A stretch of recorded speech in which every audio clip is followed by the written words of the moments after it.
Cominciamo per piacere. Allez. Comunque, ma cominciamo per mettere i fiori a un monumento, poi dopo diciamo una parola e poi dopo andremo a sale festa a pigliare un ritiro e l'amicizia. Allora, mi giole una donna, un giovane, venite sì, due giovani e una donna giovane. Allez.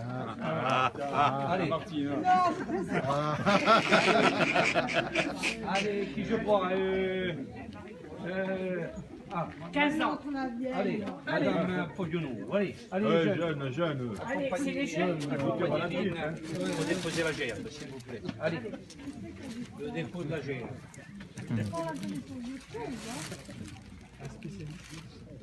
Voilà, merci. Et je ne reste, vous pouvez rester avec nous. Nous marquerons la minute de silence un peu plus tard, au moment où je vous le dirai. Amico la parola. Chers amis, cari paesani, il y a 99 ans, jour pour jour, le 11 novembre 1918, prenait fin la Première Guerre mondiale. 65 millions d'hommes mobilisés, 9 millions de morts, 20 millions de blessés, gueules cassées, amputés, brûlés, gazés, qui ont porté tout au long de leur vie des stigmates dans leur chair, sur leur visage, la marque indélébile des épreuves. 3 millions de veuves, 6 millions d'orphelins. Voilà ce que fut l'horrible bilan humain de cette guerre. Pour comprendre, ne regardons pas que les chiffres, certes énormes, mais aussi la douleur infinie de chaque victime, celle de l'enfant derrière le cercueil de son père, celle du père, de la mère, auquel on annonce la mort de leur fils, la douleur de l'épouse qui reçoit la dernière lettre de son mari après qu'il ait été tué. Derrière chaque maison détruite, chaque village anéanti, il y avait une blessure profonde qui ne s'est jamais refermée. Derrière chaque deuil, dans le cœur et dans l'âme de chaque veuve et de chaque orphelin, il y avait une souffrance qui ne s'est jamais éteinte. Ces blessures, ces souffrances, nous ne devons en oublier aucune. La Corse n'oubliera jamais ces nombreux enfants qui se sont battus pour la France. Elle n'oubliera jamais le sang qu'ils ont versé sur la Marne, sur la Somme, à Verdun ou au chemin des Dames. La Corse, vous le savez, a généreusement payé son large tribut dans cette guerre qui a mobilisé massivement et excessivement dans une période de difficultés économiques grandissantes. En effet, en 1914, près de 50 000 Corses sont mobilisés et envoyés au front pour la défense de la mère patrie.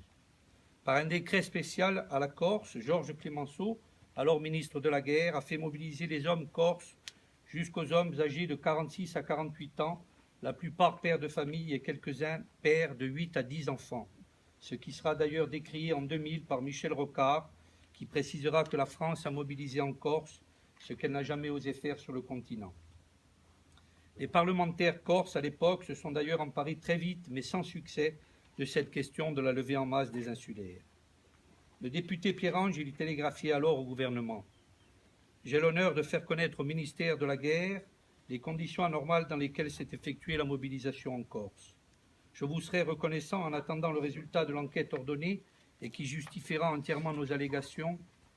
Ordonner renvoi immédiatement dans leur foyer hommes des classes 1887, 1888, 1889, 1890 et 1891 qui n'auraient pas dû être mobilisés. Pour la Corse, les pertes ont été très élevées et en font l'un des départements français les plus touchés. 11 325 morts, soit entre 22 et 28% des classes mobilisables contre 16,3% en moyenne nationale, sans compter les 12 000 invalides revenus du front. Les Corses appartinrent à toutes les unités combattantes sans exception et participèrent à toutes les batailles. Les deux régiments à proprement parler corse, le 173e régiment d'infanterie et sa réserve, le 373e, très rapidement envoyés au front, furent parmi les premiers à payer le prix du sang dès les premiers jours du mois d'août 1914. L'inutile carnage eut des répercussions profondes dans l'île. La Corse soutint l'effort de guerre en livrant ses meilleurs enfants au canon et obligeant femmes, enfants et vieillards à prendre en charge une société déjà très pauvre et saignée à blanc par l'émigration aux colonies. Le retour de nos soldats ne fut pas plus grandiose. Des milliers d'entre eux ne survécurent qu'avec de lourds handicaps et furent dans l'impossibilité de fonder une famille. C'est finalement un pan entier de notre population qui a été sacrifié dans cette guerre, et la Corse ne s'en remettra jamais. Mais aujourd'hui, en ce 11 novembre 2017, alors que tous les témoins de cette tragédie ont disparu, alors que les haines se sont éteintes, que l'esprit de revanche nous a quittés, que nul parmi ceux qui se sont tant combattus ne songe plus à dominer l'autre, le temps est venu d'honorer tous les morts. Ce 11 novembre est finalement devenu un jour de mémoire, et votre présence citoyenne ce matin témoigne de votre attachement à cette commémoration et de votre conscience, comme le disait le général de Gaulle, que c'est du passé que naît l'espoir. Si nous sommes réunis ici, ce n'est pas tant pour célébrer la victoire d'un camp contre l'autre, mais c'est surtout pour rendre hommage à tous ceux qui ont combattu jusqu'à l'extrême limite de leur force, avec dans le cœur l'amour de leur patrie et la conviction de défendre une juste cause.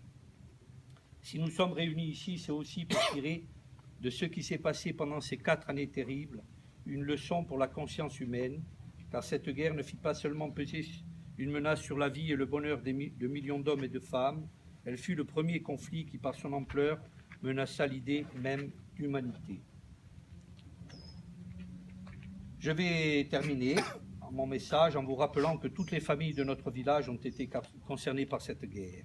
Sur la durée du conflit, l'abbé Antoine Coste, curé de notre paroisse de 1910 à 1948, a effectivement recensé 113 de nos hommes y ayant participé. 17 d'entre eux sont morts au cours de cette guerre. Et je vais vous demander, après avoir lu leurs noms, d'avoir une pensée pour eux. Voilà, je vais vous lire les noms. Alors, sont décédés pendant cette guerre. Biagi Comroc, soldat au 72e RI, décédé des suites de ses blessures à Marseille le 12 mai 1919 à l'âge de 24 ans. Cardi Alexandre Jean-Baptiste, sergent au 73e régiment d'infanterie, tombé au combat à Vassy dans la Marne le 15 juillet 1918 à l'âge de 28 ans. Cardi Vital, soldat au 129e RI, tombé au combat à Saint-Vaast dans le Pas-de-Calais le 25 septembre 1915 à l'âge de 20 ans. Clémenti Jean-Édouard Paul, caporal au 110e RI, tombé au combat à Mangelard en Belgique le 9 octobre 1917 à l'âge de 24 ans. Giraldi Jean-Baptiste, soldat au 6e du régiment d'infanterie coloniale, tombé au combat à Soins dans la Marne le 25 septembre 1915 à l'âge de 24 ans. Grégogne Joseph-Antoine, soldat au 159e RI, tombé au combat au bois de Bertonval dans le Pas-de-Calais le 1er avril 1915 à l'âge de 20 ans. Grimaldi Jean-Baptiste, soldat au 173e RI, tombé au combat au bois Bouchot dans la Meuse le 21 décembre 1914 à l'âge de 31 ans. Lorenzetti Pierre, soldat au 112e RI, tombé au combat au bois de la Grurie dans la Marne le 30 juin 1915 à l'âge de 39 ans. Manoni Michel, soldat au 111e RI, décédé le 24 janvier 1919 à Auboyolette à l'âge de 32 ans suite à une maladie contractée au front. Manoni Joseph-Antoine, sergent au 55e RI, tombé au combat à Verdun dans la Meuse le 20 août 1917 à l'âge de 27 ans. Nobili Pierre-Félix, caporal au 132e RI, tombé au combat à Vaux dans la Meuse le 20 août 1917 à l'âge de 20 ans. Oliwache et Ange Gabriel, soldat au 112e RI, tombé au combat à Malancourt dans la Meuse le 17 janvier 1915 à l'âge de 27 ans. Poggi Jean-Dominique, soldat au 112e RI, tombé au combat à Argonne dans la Marne le 30 juin 1915 à l'âge de 19 ans. Poggi Jean Bernardin, soldat au 173e RI, tombé au combat au bois de Rosières dans la Somme le 21 février 1915 à l'âge de 33 ans. Poggi Marius, adjudant au 4e régiment de marche des Zouaves tirailleurs, tombé au combat à Plaine-Selve dans l'Aisne le 30 août 1914 à l'âge de 30 ans. Ribol à François, soldat au 46e RI, tombé au combat à Sermaize dans l'Oise le 25 mars 1918 à l'âge de 26 ans. e Ristorcelli Dominique Cerbone est soldat au 41e